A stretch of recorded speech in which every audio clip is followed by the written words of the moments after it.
All right. So, it was the last days of school in 1976, and everything is all right, all right, all right.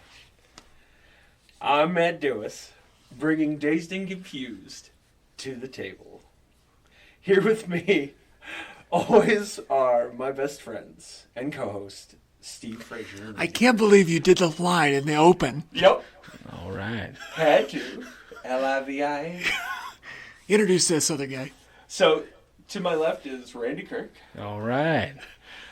To his left is Steve fucking Frazier. We just did that. Did we? How many hams have you had? One. Let me open one more. All right. Hams the Beer Refreshing, the unofficial sponsor of To the Table. If you're listening, Hams, we would greatly appreciate some money. We love hams. Money, beer, it don't matter. Whichever. Hams, merchandise. Right. We just love hams and that little bear. So, oddly enough, beer has a lot to do with this movie. This is a cult classic, right? 1993. Didn't do really well in the box office when it came out, but over time it grew up into this cult thing to the point where it's got its own criterion now, and everybody... Does that make it good? Oh, absolutely. Okay. You got a criterion, you're fantastic. All right. I hope to one day have a criterion. I watch your criterion. You're going to put a director's commentary on your commentary? I would. Okay, I would. I'd do 3. Yeah, I'll watch every 3. One by yourself, one with That's right. And then one with the 3 me. of us. Yeah. Okay. So, cult classic, 1976, Richard Linklater. Asshole. Just a movie about high school in 1976. So, as always, we start off our film with preconceived notions. Now, Randy and I absolutely love this film. Yes. Yep. And the reason why I brought this to the table is we were surprised to hear Steve Frazier has never saw this movie until this point. Preconceived notions, Steve Frazier. You want me to go first? Yeah, man. First of all, I had absolutely no idea it was set in the 70s. I thought it was set in the 80s. I thought that it was a teenager stoner drama or dramedy, being a person who does not partake in any sort of drugs or really alcohol. I'll have a beverage now and again, but in the many, many years of my life, I've still never been drunk one time. Unlike you two. I was drunk this week. Yeah, we've been known to tie one on and then some. So, I'm not a drug guy. I'm not an alcohol guy. I really had zero interest in movies about teenage stoners. Even though I love the 80s, and I love everything about the 80s, and I want to live in the 80s, which is when I thought this was set. Come to find out that it's set in the 70s, which makes me like it even less. And then... I know that hurts you. I also had no idea it was rated R. So I thought that it was much more... fuck is used 56 times? I actually have a comment about some of the wording in this movie. I wrote it down. It's tangential to that. Okay. I had no idea that it was rated R. I thought that it was a, like... Fluffy. Yeah, I thought it was fluffy. I thought it was like PG-13-ish. Mm-hmm. It's much more like a Superbad kind of movie than it is. I can't even make a comp that's not PG-13, that's not rated R. Yeah. But there are plenty of coming-of-age movies that are... I mean, granted, any coming-of-age movie is better if it's rated R. So I was happy that it was rated R. I just didn't know. So really, I mean, my preconceived was... I don't smoke, so I don't care. And never watched it. No interest. Got it. I first saw this when, I was in high school. And so, it had all my favorites in it. Mm-hmm. So, of course, I'm going to... What year did you start high school? 99. Okay, so this movie is relatively new. Yeah. In the time that you're in high school. Mm-hmm. Okay. Yeah. It's that movie rental darling, right? Everybody rented it. It was always on HBO, TBS, so on and so forth. And that's where, like, all other cult classics go, is where, is that way. And so, didn't really start getting into it until really got into indie cinema in the 90s, like everybody does, because Miramax and... Well, no, I know what you're saying. Yeah, fucking Requiem for a Dream, Right. Aronofsky, it was like, Pie. holy shit, yeah. And so, a lot of these indie filmmakers talk about Slacker and Linklater and how influential that was for them. And so hearing that, I was like, oh, Dazed and the Confused has got my boy Affleck, my boy McConaughey. Yeah. Nobody likes Ben Affleck more than Matt Dewis. Not even Jennifer Lopez. No, absolutely not. Jenny the Block got nothing on me. That's right. God damn it. When I think Affleck, I think Dew. Same. I mean, and he's only got, 10 minutes in this movie? I mean, but 10 glorious minutes. Maybe. And so... maybe 10 or maybe glorious. Yes. This movie, straight up my alley, because I enjoyed everybody in it. With Dazed, this is, I would say that this is in one of my 10 favorite movies of all time. Oh, yeah.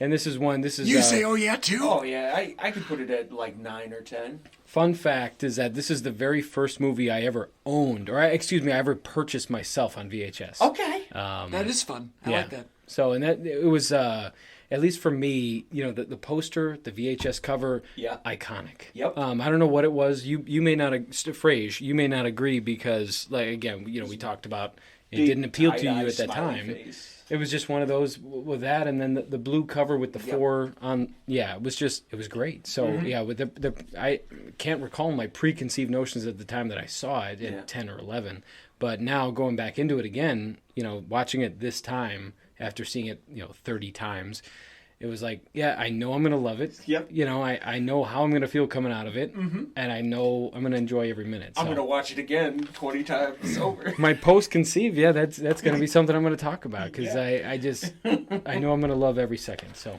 Okay. So let's get in. Well, I was going to say, the movie came out in 1993, clearly, because that's our theme. Mm-hmm. I started high school in 1994. Yeah. So I was fresh. I was the demo for this movie. Definitely. And I don't know, the people, my compadres, my contemporaries that liked this movie were not my friends. Yeah.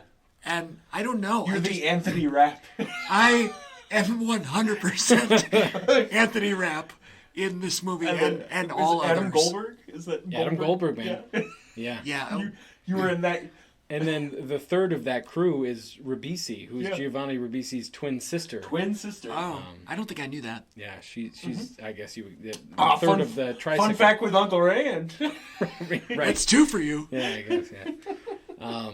So you talked about your peers. And would you liken the ones that liked this movie to the characters in the movie? Would you say that they're very similar?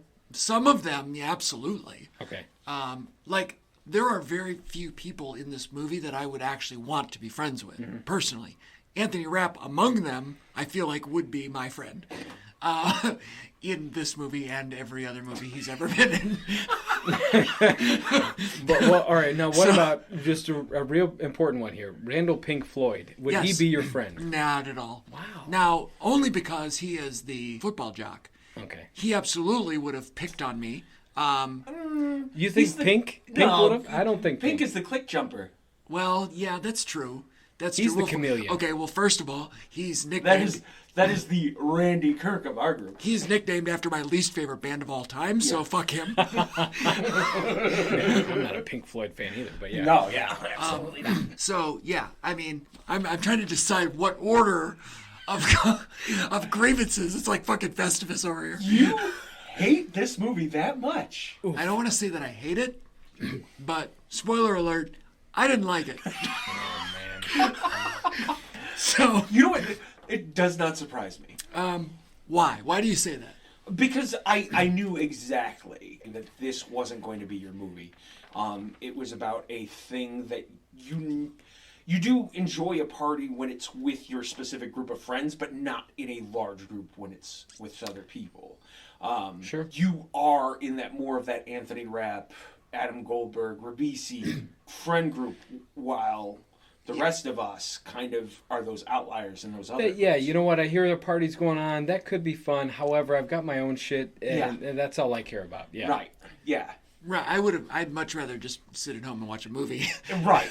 So, like, a lot of these people are archetypes that you don't associate with anyway. That's correct, which is why I never watched the movie to begin with. So, in that sense, everything that I thought was kind of justified, even though I had the time period wrong and I had the characters kind of mixed up.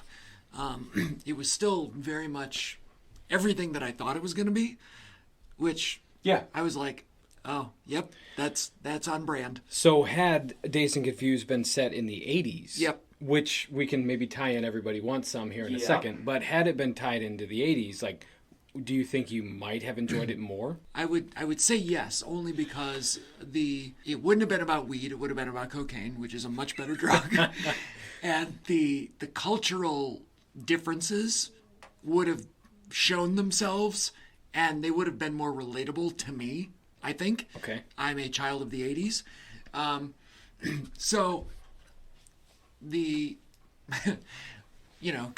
always kind of try to talk about some of the technical aspects of movies in the first portion, of which screenwriting is one of them. And much like This Boy's Life that we covered, my main problem with this movie is that there is zero story. And it drives me fucking bonkers. Well, I feel like, the entire point of the movie is really, it's the coming of age from two perspectives. You've got the boys that are going into their senior year. They need to figure out their lives. Right. And they are discovering themselves. And then you've got the 8th graders going into the freshman year. And they're like, holy shit. Like, I'm going into that stage, and they become men, I guess, in a way. Right. They go to that stage before they become adults, that in-between stage. And so you have to also frame it in the year it came out as well. Pre this, I have always attuned this. This is Linklater trying to be Cameron Crowe. At that time, we had Singles. We had, what's the other one? Say Anything? We had Say Anything. We had Linklater did Say Anything? No, Cameron Crowe. Oh. Cameron Crowe. Oh. We had Singles. We had a few other ones that are in that grunge era, that early 90s. Oh, you're talking grunge. Yeah. Okay. What is it? Reality Bites. Sure. Reality Bites, Singles, all came out at the same time, right? And Cameron Crowe does this thing where he makes the film and the music meld, right? You live his films through the music. And Linklater saw Reality Bites and Singles and all of those other films and goes, I can do that. I want to give you a love story to Austin, Texas in 1976, and here's the music. I had no idea it was set in Austin, Texas. Yeah. A sixth of the budget was mainly for the music. I had a note. Damn it. Yeah, that was... to bring all of his... to give that feeling. So, to me, it evokes that he wanted to be... Linklater has this crazy thing. He floats, right? He floats with his... He changes how he wants to present a film. And it's very him, right? He's like, I've never seen this done before, so I want to do this. But in that same aspect, he also mimics some of his favorites as well. And so... I think this is a love letter to...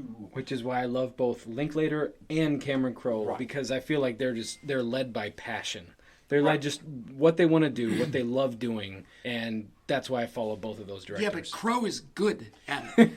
Right. Linklater. And so that's what that was where so I feel like there may be a point there, because I do feel like Cameron Crowe, he has the acclaim, he has the accolades, and I guess, Linklater has, Boyhood. Yeah. But Boyhood wasn't good. It's it's one of the most brilliant concepts in the history of cinema. And, Yep. And he shit the bed. Yep. But I do feel like, Cameron Crowe has the acclaim. Linklater, Cross that note off my list. Well, that's because Cameron Crowe, he was a writer, right? Right. He happenstanced into script writing and movie making and whatnot. And so, So I'm going to keep it on point here with Linklater, with Dazed and Confused. But Frage, because of your point on 70s here. 70s and the partying, the weed, all that. Almost Famous. Yeah. Where do you stand on that? Almost Famous is a wonderful movie. Okay. Because it's not about partying. Got it. Partying is what the characters experience. Mm-hmm. It's not The objective. right. It's not the entire movie with, some other shit disguised as story. Growing up. Right. Yeah. Like that's an actual in a way it's a coming of age movie. Yeah. Right. It's not your typical one. Mm-hmm. Like a Superbad or one of these other kind of high school comedy drama, whatever. I've referenced Superbad twice now, and I don't even know if it's appropriate because I just love it. I love Kind it. of, sure. That's a hard R. Mm-hmm. This is a soft R. Yes. I feel like I said, as far as the plot is concerned, with the coming of age, really these boys like going into the next stage of their lives, I really feel like that's it. It's very broad, but that's how I take it. It's kind of like a Napoleon Dynamite, where there may not be a whole lot there, not a lot of meat on the bone, but it doesn't really matter because I'm just along for the ride and I'm enjoying myself. I hated that movie so bad when I first saw it, only because, again, no story, no structure, no objective, no anything. Who the fuck is the main character in Dazed and Confused? There isn't one. There's too many characters. This is the problem. Well, it's two people. I mean, It's Jason London and Wiley Wiggins. Right. Yeah. And that's why I say, with the coming of age, because it's Pink Floyd doing, hey, I have to start making decisions for myself, not just based on what my buddies want or based on what my coach says I need to do. Yeah, but I felt like they shit the bed up with this. There's literally, I wrote this down. There's literally, he has no struggle at all with that contract. He has no interest in that. It's everybody else telling him how he should feel about it. And I feel like that's the coming of age part. Is that like everybody else up to this point in his life has said, hey, this is who you are. This is what you need to do. And this is him saying, you know what? It's a very Texas thing. I understand that, sure. but I feel like he never struggles with it. Like, there's never a scene where he says, I should make this decision. Is that our next... Because Jason London's not that great of an actor. You can't keep using actor names because I have no idea who the fuck anybody you're talking about. So the main character... Yeah, Randy Floyd. Floyd, okay. Yeah. So, this is a cast of thousands. Yeah. Many of whom are, now famous people. That guy's not one of them. One of them being Ben Affleck. Fuck that. Well, no, not fuck that. Fuck your love of Ben Affleck, Matt Dewis. So, Can do no wrong. Jaws 7, I will watch it. Geely's a better movie. No, maybe not. He's better in it, though. So, there's no point where he's like, I need to struggle with this action, and does it align with, me being defiant or me going along, or I never feel like he's struggling with the decision at all. I feel like it's only ever other people's opinions, and that's fine as long as some point where he says, I need to decide. But he never decides. Well, he decides when he at crumples. The end, I yeah, guess. Sure. Yeah. I mean, I feel like that was his saying. Everybody up to that point says you need to sign. You need to sign, and he says. I just thought there would be some sort of progression along the way from apathy to crumpling. I get that. And then Wiley, Mitch Kramer. Yeah, Mitch. His is at the beginning of the movie. Really, he's nothing without his two buddies. Right. And then at the end, it's like, I don't need these guys anymore. And I feel like I understand it's a double arc, but I mean it's enough for me. Mitch is easily the best and most likable character in this movie for me. Are you kidding me? I may disagree. Yeah. Yeah. Yeah. We hit a button here. Go ahead. Are we gonna roll into the acting? No. Keep going. Well, I guess we're I don't know. There's nothing. There's so much non-story for me that it drives me bananas. I get it. It's supposed to be this microcosm of society or whatever. But it's not interesting. To your point, most of this was all these young kids living in Austin at the time in a block of hotels and just partying the whole entire shoot. And so that could be, to your point, like part of the reason why you were like, oh, this is because it was just them existing in Austin at this period of time, just doing whatever the fuck they wanted. There's that scene where let me see. It involves Mitch and Affleck, where he says that he's gonna like get revenge or whatever. He's gonna, That's the first time that there's any sort of anything where you actually care about cause and effect. Mm-hmm. Other than that, okay. First of all, it was when he drops the paint on him. yes. Okay. Oh, yes. that's Carl. Sure, Carl. Yeah. Yes, the paint thing. Yeah, that's like he says, "Oh, we're gonna get revenge on whatever for whatever." There's so much random shit I don't remember what we're getting revenge on, but Affleck's douchery. yes. O'Bannon. O'Bannon, right? So, okay, what the fuck is with all of this like hazing? Like, I've never been a hazing person. Welcome to 1976. I think it's stupid. In Austin. I hate it. Yeah. I was just so turned off by the fact that was a plot point. That doesn't even register in my mind as something that should happen. All of those paddles still in that drive-in where they eat the burgers. I read about that, man. Yeah. Fun fact. I mean that's kind of fun. I mean, whatever. Okay. It's closed now, right? Why? Nope. Reopened. Oh, we gotta go. We gotta go. We're in Austin? Yeah, gotta go. 45 years for 45th birthday. Yeah, we're going to Austin. We gotta go. Barbecue belt. You're coming with. Oh, I'm coming? Yeah. All right. Well, yeah, I mean, if I'm going for barbecue, I might as well. I'll go. 9 different stops, 5 days. Come on. I'll We're go gonna see get the fat. I'll see the paddle cinema. That's fine. I am so not the type of person that would ever haze somebody else. No. So, Same. and therefore, I find less than zero entertainment in watching people be abused for no reason. So that isn't entertaining to me. Watching them, the older kids, like chase after younger kids or make them lay on the ground and then dump ketchup and mustard on them is so fucking stupid that I was like, why am I watching this movie? Yeah, And they talk about how stupid it is in the film. It's not a story. Tell me a fucking story. So, fun fact with Uncle Dew. Please do. Ben Affleck feels he got no boost like everyone else did. Everybody else in this film who were bit parts got a boost in some way to their career. Affleck feels that he did not in any way. Well, be the fucking tortoise and not the hare, am I right? Jesus, because he got the biggest boost out of this goddamn... Well, minus McConaughey, I guess. Yeah. He was not the hare in that situation, but he got a boost. Speaking of hair, everyone had great fucking hair in this movie. I love the hair.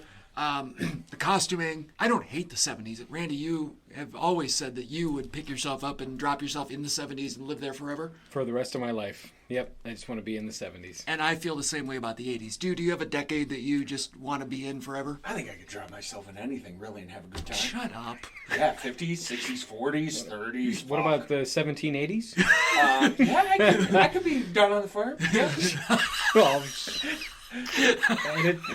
Oh my God. but anyway, so yeah, I love the 70s, and yeah, you made the comment about the soundtrack, and 1/6 of the budget, going to when this soundtrack came out. My dad, right, 2 volumes. Yeah. I don't know if they came out the same day. No. Really, there were 2? Yeah, it did so well with the first volume, and they're like, let's release the rest of them. My mom and dad, day 1, got the blue cover soundtrack, Yeah. and then I bought the pink cover. Sure. And it was like, As oh my you would. God. I would, yeah. Yeah. But yeah, I mean, it was one of those where my mom and dad were like, we need this soundtrack. Yeah. And so, of course, day 1, they got it. And I feel like it was one of the first movies that I can remember in my lifetime that transported our parents back to a specific time. Sure. That they were like, oh my God, this was us. And there are key scenes where he uses the music like as a point, like memorable. He makes memorable movie memories. Well, I mean, dude, credit scene, "Sweet Emotion" by Aerosmith. Right. It's like, oh, you're in. Well, you're in. I'm Rock in. and roll hoochie coo when they're shooting pool in the thing. Yeah. And then when Mitch first walks into the Emporium, it's the hurricane. Yeah, all of that is just... If you love the 1970s and you love the 1970s music, I 100% understand why you love this movie. Mm-hmm. Because as somebody who is extremely passionate about the 1980s, I have watched many a movie that is set similar to this in the 80s with an 80s banging soundtrack that I said, just drop me in this movie and never let me leave. Definitely, yeah. And I understand that you feel that way about this. I like the 70s music. I like some of these songs. I don't usually ever put them on purpose. So I feel like I would never say, oh, I want to listen to Sweet Emotion by Aerosmith because 70s Aerosmith doesn't do it for me.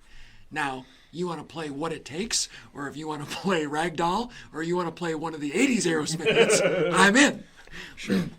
That is just my preference, my opinions versus yours, which is why this whole thing works the way that it does. Yeah. So yes, I do think that the soundtrack was this is a soundtrack movie. Yeah. It's not an original soundtrack movie, which is a different category. Right. I feel like you have to be a current movie, not a period piece, to be that kind of soundtrack. Footloose was set in whatever maybe it wasn't, but either way, that's the difference. Footloose, all original. This movie, a greatest hits show, which is fine. Yeah. I don't think one is better than the other necessarily. This one, it's clearly greatest hits for a reason. These are popular songs. So they evoke certain things. Time machine, like you said, music is total time machine. Yep. I could understand somebody of your parents, my parents, I'm enjoying how hot you are. our parents' generation. Usually the reverse. It is. Our parents, that's their generation. That's when they grew up. So they absolutely fall into that trap of, you send me back, to the days of ketchup and mustering some poor child on the ground. Right. And I'm like, fuck that. Knocking over mailboxes is not entertaining to me. That is not something that I would ever do. It's not something I endorse. You're such a goody-goody. I am. But I don't care. That just, ugh. I don't know if I want to say most, but I would say a lot of people have memories of at least one night like that, where you got into some crazy shit, and you just did some shit that, wow, it got wild. I may have never done that kind of shit again. However, I let loose, and I had a good time. Remember that guy pulled a gun on me, killing his mailbox? Exactly. Yeah. So the mom with the shotgun was a great scene. And, that could have been something that definitely happened. I did not see the guy, the mailbox revenge guy, that actually made me smile. Right. Because I was like, oh, I didn't see that coming. That was fun. I'm not saying that there weren't moments in the movie that were awesome. There were a lot of fun moments in the movie, but a lot of fun moments don't make a good story for me. It's almost like the soundtrack is a greatest hits soundtrack, and the movie is a greatest hits of scenes. Yeah. It's just a bunch of scenes strung together. Welcome to 1993 in film. Well, I don't know about that, but Clerks. This movie is, it's just a bunch of scenes that I kind of go together because we've got the story about the party that is going to happen, but then it doesn't happen, which is But then it does. But then it does happen. Yeah, I get. We go to the moon tower, right? And we beer bust. Yeah, that's right. But so that was actually a point that I made because you were talking about Clerks, and you go real indie, real underground, and I get Richard Linklater wanted to do a movie completely opposite of John Hughes. Yeah. So that's I think where this whole idea came from, and so instead of all the cookie cutter John Hughes, Macaulay Culkin, or I'm sorry, John Candy, Macaulay Culkin, he wanted to do something totally different. And I feel like I guess he did, whether it was intended, the way that you're talking about or not, where you're talking about, no semblance of plot. Right. But I feel like it was just one of those hey, I'm gonna make a love letter to the 70s instead of being structurally this is a John Hughes movie and I'm gonna make it perfect and I'm gonna make it heartwarming, and I don't know. I guess that was his goal, and in my opinion, he succeeded. Oh yeah, for sure. Yeah. So let's roll it on into acting. Okay. Since we took so much in. I'm sorry. No, you're all right. I feel like we touched on it a little bit because I feel like there's not a whole lot here with the acting. And I don't mean that in a derogatory way. There's a big one. There's a reason why we have never seen Wiley Wiggins again. It's because he touches his fucking nose 15 times standing in front of the Emporium. How many times? 15. 15. So, Mitch. Sixer. Yeah, when he Every chance he gets, he touches his fucking nose. Yeah. Is that bad? Piss poor acting. He's just so awkward in every fucking scene he's in. I think he's the best person. He's the one that I liked more than anybody. So I was going to actually ask this here when we got to the acting because, you know, McConaughey being who he is now. So this is a question for Frage. I mean, what did you think of McConaughey in Dazed and Confused? Well, basically, he is there's so much, like, the all right thing is so, like, overdone that seeing it in context made it actually better for me. It was, in my mind, it was so cartoony and caricature that seeing it in context, I was like, all right, I believe this guy. So I actually liked him. I like him in general. What? So I don't know So if you were piece going of trivia? Yeah, you got it? Go for it. You go ahead. Well, the piece of trivia that I had, and I'm going to reserve this, I don't know if Dude's got something different, but I did not know this until watching it this time, and I dug up some trivia, and McConaughey got the all right from Jim Morrison. Yeah. So that was your piece of trivia? Morrison does 4 on a live album, and he goes, well, 3's good enough. Yeah, and I had no idea. So my piece of trivia is McConaughey was only supposed to be there for barely a scene. And he was so well liked that Linklater was like, you're in this movie. Well, again, like we've talked about in both of the previous episodes, he has it. Yeah. Whatever it is that you can't quantify, you can't whatever, you point a camera at him, and suddenly all, like Paul Stanley once said, you pull the lever and all the fruit lines up. That's right. If you ever get a chance to watch him talk about his experience there, he did it so method it's not even funny. Like, wow, this that is doesn't surprise me. This is his first film, right? He's like, what do I want to do? I'm going to go get in my sweet car. I'm going to drive everywhere. I'm going to look for chicks. And I'm going to drink some beers. Right. I mean, all the shit that he was doing already. But so you may have been talking about this already, but so I wish that I had dug in a little bit further to know which scene or, how much he was actually supposed to be there for. Yeah. Because there are some things in there that are just pure gold. Right. I think specifically when he's at Top Notch in the drive-thru and he's in his car and he's hitting on Giovanni Ribisi's twin redheaded sister in the other car. And he looks at her and he says, hey, you need a ride? Yeah. She's driving. And I'm like, I wonder if that was actually in Linklater's script or not. No, it's all him. Most of his shit is just all him. It's perfect. It's a wonderful line. Yeah. It's a wonderful scene. Yeah.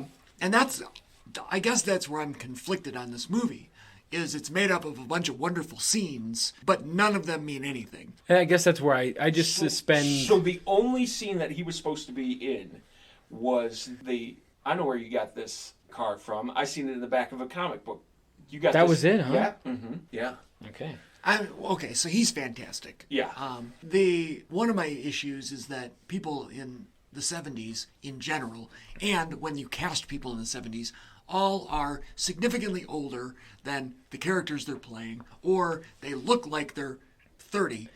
By the way, Sasha Jensen is 29 years old in the filming of this movie, playing an 18-year-old. Well, because he had played, he was in Halloween 4, 5 years prior, and he was playing a high school student in that movie. Yeah, right. So 29 Sasha Jensen in this movie. Pissed me right off. I hate when characters that are supposed to be in high school look like they're 40. McConaughey was playing an older character when in reality, I think he was only 22? 21, 22? Right. Now that tracks, though. Yeah. And I don't know why can't we Wiggins. why can't we actually just cast regular teenagers? You know what I mean? Like, why do we have to cast older people? Because they touch their nose 15 times. It doesn't in front bother. of the goddamn arcade. Maybe he was doing cocaine. I don't know. It's funny because everybody I've talked to about this movie, in the last 30 years, that comes up as a talking point. I didn't even notice. Yep. I probably Watch it another 115 times. No thanks. I will watch it another 0 times. And I'll watch it 115 more. Spoiler alert. Okay, so other people that are in this movie. Parker Posey is a delight in everything that she's ever done. That's a who's who. With the exception of the fact that she's a hazer and she's dumping mustard on What'd people. she say about me? That's so... What'd she say? Other than O'Banion, she's the ultimate hazer. Yeah, Yes. you can tell me, oh, that bitch. So, the character I liked The actions of the character I didn't, which is weird that I can separate that. But Yeah. I don't know. Like, I liked her mannerisms. I feel like she's another one who always kind of plays the same person. A little bit. But it's fine. I see your erection under the table. You've brought your erection to the table regarding Ben Affleck. So I don't think he's justified in this movie at all. Like, I love him as a villain, but he's underutilized. They just used him as the big bad. Like, oh, here's O'Bannon again. Can you believe he failed again just so that he could do this? and again, he looks like he's 40. Right. He does. Wow. How old was he at the time? Liquid death. Oh, Jesus. Liquid death. Again. Give it to us. I think it was like 24, 25. Oh, okay. I mean, but still. Yeah. Ben Affleck was born in 1972. Yeah. Okay, so say 20 he at was the time 21. of filming? Yeah, 20, 20 or 21? 21. Yeah. So since he had flunked one time, not too far off. Fun facts with Uncle Dew. Vince Vaughn was supposed to play Benny? Yeah. I just read about that too. Which Benny- one is Benny? Benny's the, The red-haired with the baseball cap. Cole Hauser. Oh, Cole Hauser. Okay. Yeah. So, great segue. Wait, but hold on. His erection is still... He looked too much like Ben Affleck, and so they're like, absolutely not. We like Ben more. Which is fine, because I think Vince Vaughn would have just been underutilized in that Benny character anyways. Well, I don't know. Vince Vaughn wasn't really anybody in 1993, right? No, but I feel like the Benny You character... enjoyed Rudy and Maid. But Benny, he didn't have a big role anyway. So I feel like you said, underutilized. Yeah. I mean, Benny's just Benny. Cole Hauser, I absolutely did not even recognize. You know, Cole Hauser being a main character on Yellowstone currently, and maybe the best character on Yellowstone. And it's funny because once I realized who it was, like I saw his name in the credits, and then I was like, oh, wait, where is... Oh, yeah, that's him. Okay, got it. From that point on, even though he's only in it for 10 minutes, again, there's 3,000 characters, so they only ever get 10 minutes apiece for their stories. You could see his Yellowstone character, Rip, come out. In particular, like just the way that he talks is hilarious to me. There's that scene where they had just hazed everybody and they were drinking beers out of the trunk of the car. Mm-hmm. And I know you guys are like, you know this movie front and back, and I'm trying to remember specific things because I was just fuming the whole time. So there's a scene there, I forget which character it is, that throws a beer to the kid that just got his ass kicked. Yeah. And Cole Hauser turns to him and said something about wasting another beer. You wasted another beer. Yeah. And I only heard that in the voice of Rip, the character from Yellowstone. And it was like, okay, there he is. Don't waste those Coors banquets. They were Coors, the banquet beer. They wanted Lone Star, but Lone Star wanted too much money. Yeah, They should have gotten a hold of Hamm's, the beer refreshing. Yeah, but it's Austin, Texas. You either do Shiner or Lone Star. Okay, yeah, that makes sense. But just like we would have done, we would have gotten a hold of Hams because it is a delightful beer. I enjoy a Hams and then some. The most, ridiculously stoner character, I don't know his name, I don't know the actor. Slater, sure, that sounds accurate. He was Culkin. Rory Cochran. It wasn't Rory Culkin. Wow. Rory Culkin is I know. wonderful. Darling of indie film of 1990s. Empire Records. Yeah. He was the Argyle, if you were to make a Stranger Things comp. So you were talking about, I don't know, did you say something about how many times the word fuck was said in the movie? Yep. So I actually think that this movie breaks the record for the use of the word man. It does, actually. 100 and some odd. I feel like I actually wrote down on my notes that they say man more often in this than fuck was said in Goodfellas, which set the record. It actually, started to bother me.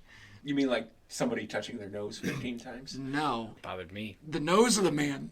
The nose. The nose. Okay, I didn't even notice the nose. Here's the thing, though. I have this hypersensitivity to the English language. Sure. And there are certain things that push my buttons with language and grammar and whatever. Oh, come on, man. And Oh, man. so, Man. The fuck, man. Sorry. welcome to the last 21 years of my life. Fuck you both. I love you. So, I don't know. I'm just hypersensitive to things like that. The visual ones, like the nose, I tend not to notice those. Mm-hmm. The verbal ones, vocalized pauses, even though I'm guilty of them myself. I hear them, and they like a beacon in the night, and I am so zoned in on it. It just drives me bonkers.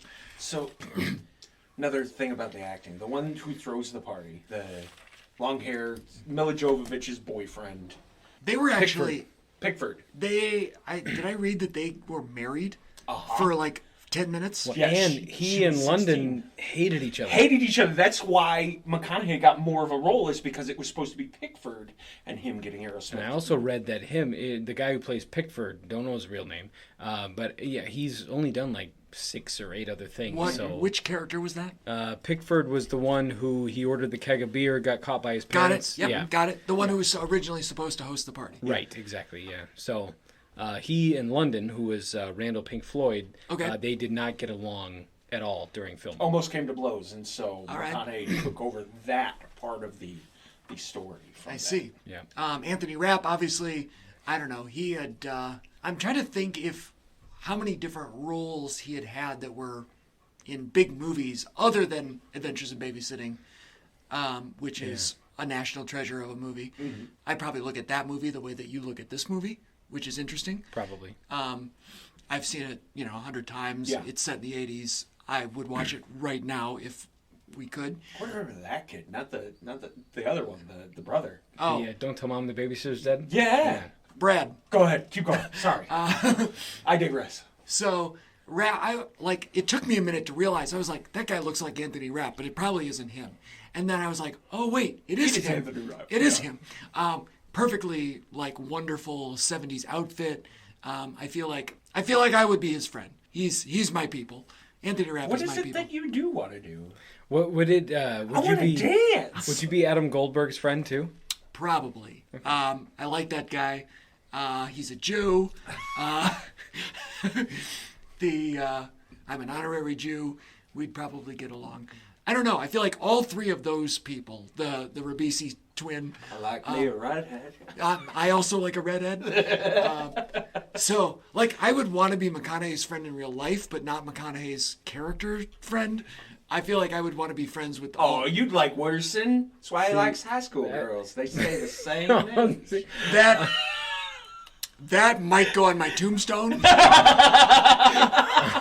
It's funny because other than that fact, because I feel like Randall Pink Floyd and Wooderson, I mean, I would have definitely gone to parties with those guys. Oh yeah. So, and according to apparently the lawsuit that Linklater had, these are guys that he knew, characters that people that he How knew. frivolous and how ridiculous is that lawsuit, by the way, that they filed it, in 2012? Right. And it's how many years after? They Like, just the caught up. statute of limitations ran out completely. You fucking idiots. It's all the weed. Oh, That's man. all that they Oh, smoke themselves Dude, stupid. did you guys see that movie? Oh, shit, that looks like us. Hey, that guy said my name.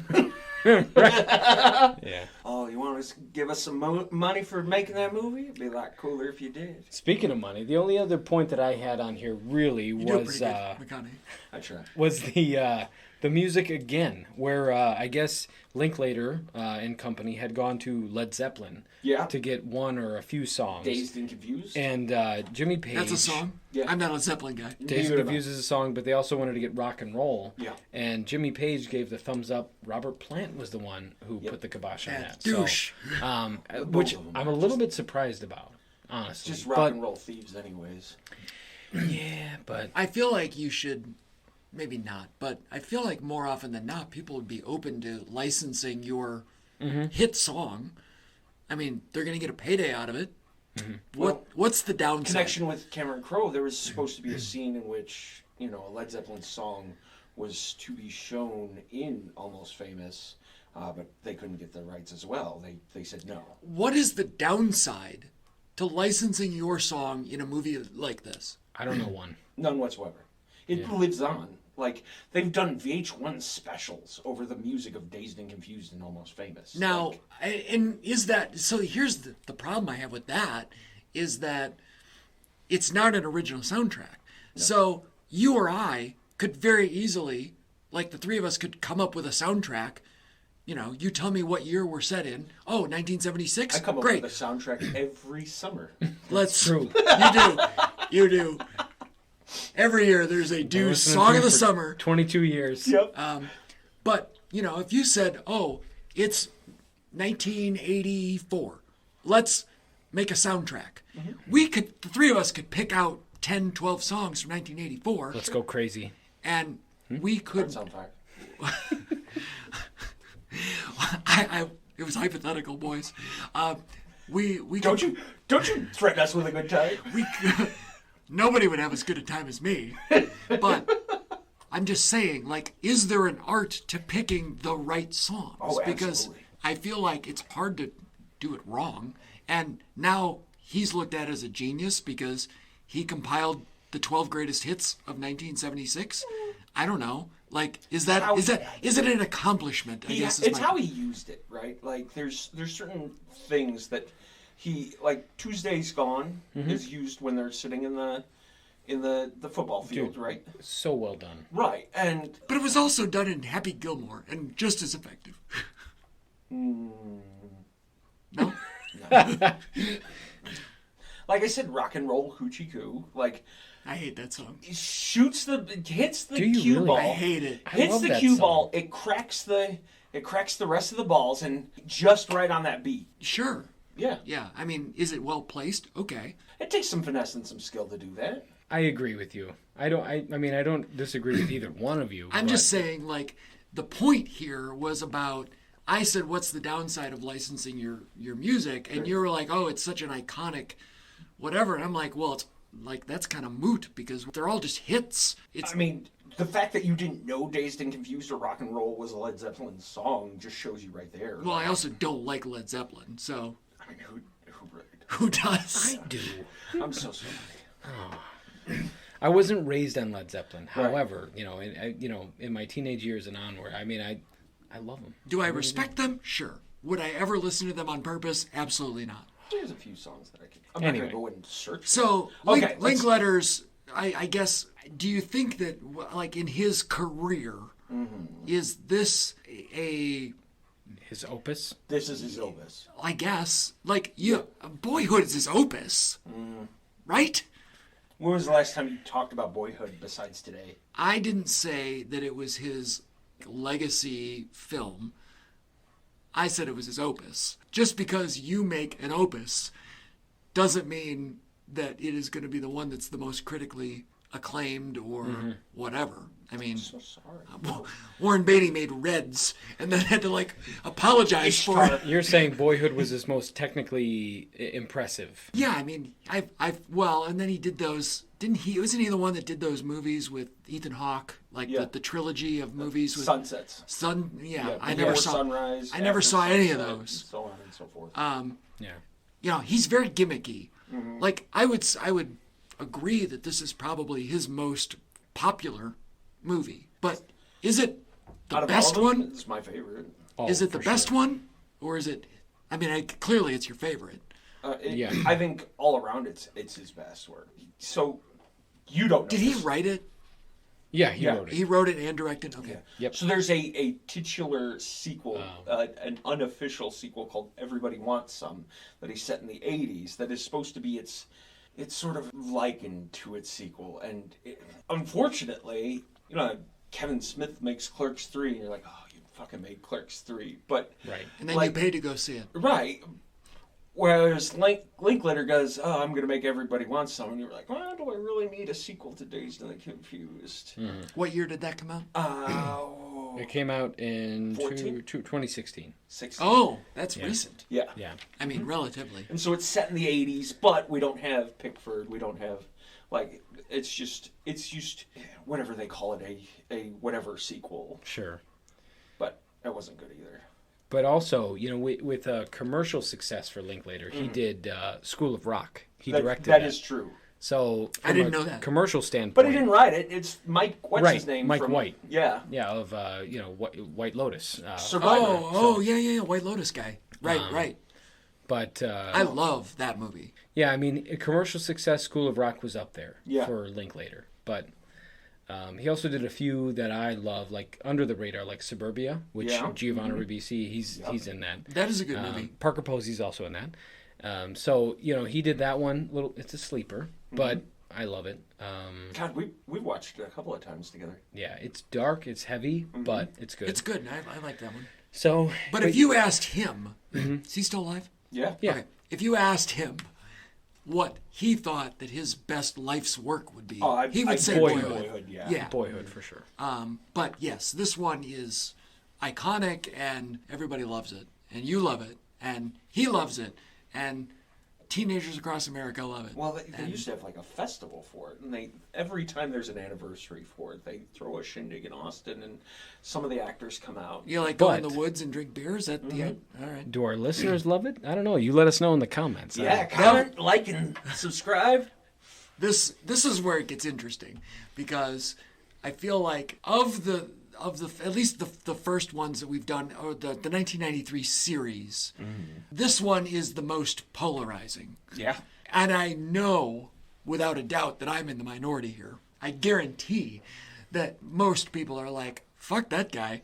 He doesn't know what he's talking about. He doesn't like anything. That could be true. So, just the comments. I don't like that Steve Frazier. I don't like the cut of his jib. Yes. That I expect a lot of that, honestly. Mm-hmm. So it's this one. It's this where you lose all your fans. It might be 3 in, and that's it. I'm just the heel of the group. Okay, I want to know what you rank this film. You want me to give it a number? Yep. I ranked it. I changed it. I put it back. I'm going with a 5. Wow. Yeah. Mostly because I don't like I don't like the story. Mm-hmm. I feel like it doesn't have a story. Mm-hmm. The story that it does have, I feel like, is Mitch, who I liked, but he wasn't enough to carry the whole movie. Like, Mitch's story on its own, not a good movie. Mitch's story within the context of this one, pretty good movie. So I feel like most of it comes from that. The whole "and the band played on" ending, just, that doesn't do anything for me. So, 5. Wow. Randy Kirk. So I'm gonna go solid 8 on this one. Mm-hmm. 8. I mean, that I know it's high, but I love it. And also looking at it again, watching it before we recorded this podcast. Yeah, I really do feel, looking at the Mitch character, looking at the Pink Floyd character, really where they start out in the movie to where they end in the movie. I feel like there is an arc. We can see where they are, where they started, where they ended. And I like both. I follow both of them on their journey. It would have been fun to hang out with them on this night in this 24 hours. I enjoy it. I was along for the ride. And this is a movie that I'm going to watch 30, 50, 100 more times. I bought every single version of the Criterion. Same. I know you were laughing because I was just shaking my head. Yeah. Floyd, there's no arc. I don't buy it. I don't care. 8.5. He arcs. 8. You rank it higher than me. Yeah, I love this movie. 8.5. I'm changing my rank. Okay. You going up to 8.5? You gonna match? No, I mean, we can match, but I mean, I'll just still say 8. Do I think there's some unneeded people? I don't like. Yeah, I don't like Pickford, sure, and what's her name's unneeded. Jovovich? Yeah. Yeah. But like everything else, poor Ben Affleck does get fucking routed. He really does. Like, you're the villain. Well, you could have made the greaser guy with the car the villain, but then he'd have been riding in his car full of paint the whole time. It's better to make this random asshole the bad guy, so... You're right. Who's 30 and just beating up on children. That's why he gets a shotgun pulled to his face, Steve. Oh, God. So, yeah, my rank, 8+. Yeah. We'll see. Well, thank you for coming to the table and watching Dazed and Confused with us, Steve. I'm so glad that you got to finally... This is one of those. This is one of those where I'm like, yes, because there's other movies that you are notoriously against, and I am for the fact that you are notoriously against them. I'm very passionate, one way or the other. I am very, very pro you never seeing certain movies ever. Thank you. Just because of the streak and the fact that it's epic. It's thrown down everybody's throats, and Steve Frazier has abstained this long is like one of my favorite underdog stories. I'm going to write a movie about it. I appreciate that. Yeah, so look for our socials, To The Table Pod on Twitter. Nope, To The Table Show. To The Table Show, my bad. I set it up and I can't even remember. You can email us at tothetable@gmail.com. And then find us on YouTube and everywhere you listen to your favorite podcasting. And so obviously we're just kind of getting rolling here. So hopefully you dig it. And this is number 3 in this 1993 series. And so that'll close out 93 for us. So new topic coming up with 3 fresh movies that one of us, or maybe 2, have never seen. All right, gents, let's take this home. Have a good night. All right. Yeah, thank you guys.